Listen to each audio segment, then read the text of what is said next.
School কলেজের student এখানে দাঁড়াই আছে। আমাদের দাবি একটাই যে আমরা হাদি ভাই হত্যার বিচার চাই। আমাদের কথা যে একটা স্বাধীন দেশে একটা বিচারের জন্য আমাদের কেন মাঠে নামতে হবে এবং কেন আমাদের 21 দিন বিভিন্ন রাস্তায় অলিতে গলিতে আমাদের কেন হচ্ছে রাতের পর রাত দিনের পর দিন মাঠে থাকতে হবে। আমি এই গণমাধ্যমের সাথে জানাতে চাই যে সরকার কেন এত দেরি করতেছে, তাদেরকে কেউ কি বাধা দিচ্ছে? যদি বাধা দিয়ে থাকে তাহলে কেন সেটা আমাদের সামনে প্রকাশ করতেছে না?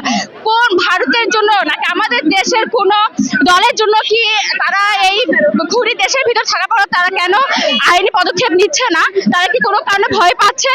এটাই আমাদের কথা। বাত ব্যথা, প্যারালাইসিস কিংবা আর্থ্রাইটিস, আধুনিক ফিজিওথেরাপি ও পুনর্বাসন চিকিৎসায় নির্ভরযোগ্য নাম ডিপিআরসি। হাদি ভাই হচ্ছেন একজন আন্তরিকতা মনের মানুষ। তিনি হচ্ছে জুলাই বিপ্লবে একজন মুখপাত্র।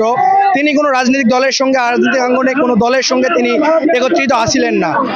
তিনি একজন ভারত বিদ্বেষী এবং আমাদেরকে নতুন প্রজন্মের একজন আইডল আসিলেন। তিনি আমাদেরকে নতুনভাবে বাংলাদেশ বিনির্মাণ করার যেই মোটিভেশন আসিল, তিনি আমাদের এটা শিখিয়েছেন। তিনি আমাদের শিখিয়েছেন কিভাবে বাংলাদেশের মানুষের অধিকার আদায় করে নিতে হয়, কিভাবে দেশকে এবং দেশের জনগণের স্বার্থে কথা বলতে হয়। তিনি আমাদের বাক স্বাধীনতা ফিরিয়ে দিয়েছেন আমাদের, যা আমরা বিগত 17 বছরেও পাইনি। তো তার হত্যার বিচারে কেন এতদিন সময় লাগবে, এটা আমাদের প্রধান উপদেষ্টার কাছে একটা প্রশ্ন। আসসালামু আলাইকুম। আমরা এখানে উপস্থিত হয়েছি হাদি হত্যার বিচার সম্পর্কে। আমরা হাদি হত্যার বিচার চাই।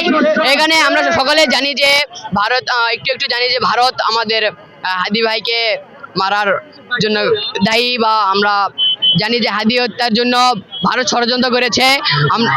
আমরা কোনো আওয়ামী লীগ বা কোনো বাংলাদেশের কোনো নেতা নয়, আমরা এখানে উপস্থিত হয়েছে হাদি হত্যার বিচার চাই জন্য। আমাদের বিচার, আমরা হাদি হত্যার বিচার না পাওয়া পর্যন্ত এখান থেকে সরব না।